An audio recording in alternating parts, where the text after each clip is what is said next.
안녕하세요. 저는 문해창작학과 20학번 윤주영입니다. 제가 소개할 책은 바로 김보영 작가의 중단편집 얼마나 닮았는가입니다. 이 책을 고른 몇 가지 이유에 대해서 말해보자면 우선 내가 사랑한 한 권의 책 챌린지에서 주로 에세이나 장편소설 위주만 소개되는 것 같아서 책의 다양성을 넓히기 위해 이 책을 고르게 되었습니다. 또한 챌린지를 진행하는 이유가 인문학적 소양의 확산이라고 들었습니다. 그래서 누구나 부담 없이 독서를 즐길 수 있도록 하나의 긴 이야기가 아닌 짧은 이야기가 여러 개 담겨있는 중단편집을 고르게 되었습니다. 마지막으로 내가 사랑한 한 권의 책이라는 문장을 듣자마자 제 머릿속에 떠오른 책이 바로 이 책이었습니다. 책은 독자에게 여러 신선한 충격을 준다지만 이 책이 저에게 준 충격은 거의 제 세상을 180도 바꿔놨다 해도 과언이 아닙니다. 저는 이 책을 통해 김보영 작가와 SF 장르 소설 둘 다 처음 접해보게 되었는데요. 이 책을 다 읽고 나니 김보영 작가와 SF 장르 둘 다 사랑할 수밖에 없을 정도로 굉장히 충격적이었습니다. 이 책을 쓴 김보영 작가는 한국 SF계의 어머니라고 불리는 작가입니다.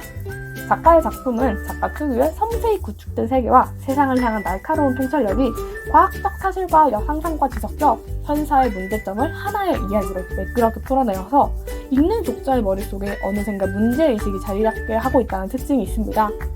김보영 작가는 항상 서사적 재미와 작품의 깊이, 두 마리 토끼를 전부 다 담는 최고의 작가로 얼마나 닮았는가의 서평을 쓴 문목화 소설가는 작가의 작품에 대해 중단편을 더 밀도 있게 쓰는 작가다. 모든 문장 한 줄 한 줄이 자기 역할을 가지고 있고 모든 장면이 의미와 재미, 감동 중 최소 하나 이상을 품고 있는 엄청난 밀도를 가진다 라고 말할 정도입니다. 얼마나 닮았는가는 이런 김보영 작가의 여러 중단편 소설이 한 권으로 묶인 책인데요. 이 책에서는 엄마는 초능력이 있어, 0과 1 사이, 빨간 두건 아가씨, 고요한 시대, 니인이 오는 날, 세상에서 가장 빠른 사람, 로그스 갤러리, 종로, 걷다, 서다, 돌아서다, 얼마나 닮았는가, 같은 무게까지 총 10가지의 중단편이 수록되어 있습니다. 이 중 제가 읽으면서 가장 많은 생각이 들었던 단편 고요한 시대에 대해서 자세히 이야기해볼까 합니다. 먼저 고요한 시대의 스토리를 설명하도록 하겠습니다. 여러분들이 직접 이 책을 읽고 긍정적인 충격을 고스란히 느끼셨으면 좋겠기에 스토리에 대해서는 도입부만 간략하게 설명하도록 하겠습니다. 주인공 신영이는 인지 언어학자로 언어와 글에 대한 걸 연구하고 일하는 사람입니다. 그는 여당의 한 의원으로부터 대선 경쟁했을 타 후보 경쟁자를 떨어뜨리는 문구를 만들어달라는 의뢰를 받게 되는데요. 그 후보는 정치를 한 번도 해본 적 없는 아마추어 후보로서 마인드넷이라는 걸 활용하여 선거운동을 벌이고 있는 후보였습니다. 마인드넷은 일종의 가상세계이자 젊은 세대들이 즐겨 쓰는 SNS인데요. 특이한 점은 한 사람의 마음과 생각이 투명하게 보이는 하나의 가상세계라는 점입니다.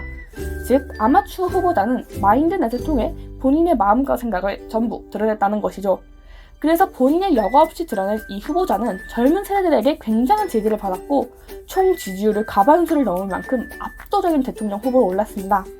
이에 위기감을 느낀 여당이 이 아마추어 후보자를 떨어뜨리기 위해 주인공 신영이에게 떨어뜨릴 문구를 만들어달라는 의뢰를 부탁한 것이었죠.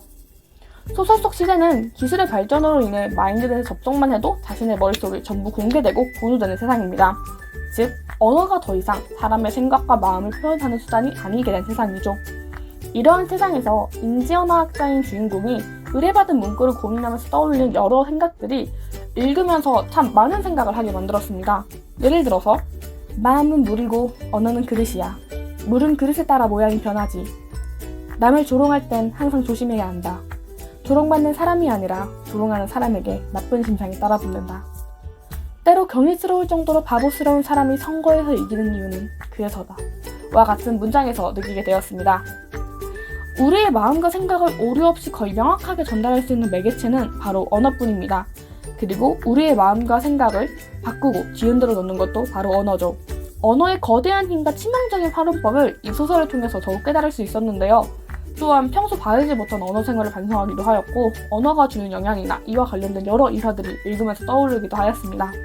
그렇다 보니까 언어가 더 이상 소통의 수단으로 쓰이지 않는 소설 속 배경이 굉장히 흥미로웠고 그로 인해 더욱 언어의 힘과 귀중함을 깨달았던 것 같습니다. 소설을 다 읽고 나니까 이러한 생각이 하나 들더라고요. 소설 속처럼 언어가 더 이상 지금의 수단으로 쓰이지 않는다면 그 힘은 사라지게 되는 걸까? 하고 말입니다. 저는 아직 이 생각에 대한 답을 내리지 못했습니다. 아무래도 같이 고민할 사람이 부족해서 그런 것 같습니다. 그래서 여러분들께서 이 책을 읽고 제 질문에 대한 답을 같이 고민해 주시면 너무 좋을 것 같습니다. 또한 언어에 대한 매력과 힘을 이 소설을 통해 느끼셨으면 좋겠고, 이 책을 다 읽으셔서 치밀한 과학 사실과 이야기가 주는 힘에 흠뻑 빠져보셨으면 좋겠습니다. 감사합니다. 지금까지 문해창작학과 20학번 윤주영이었습니다.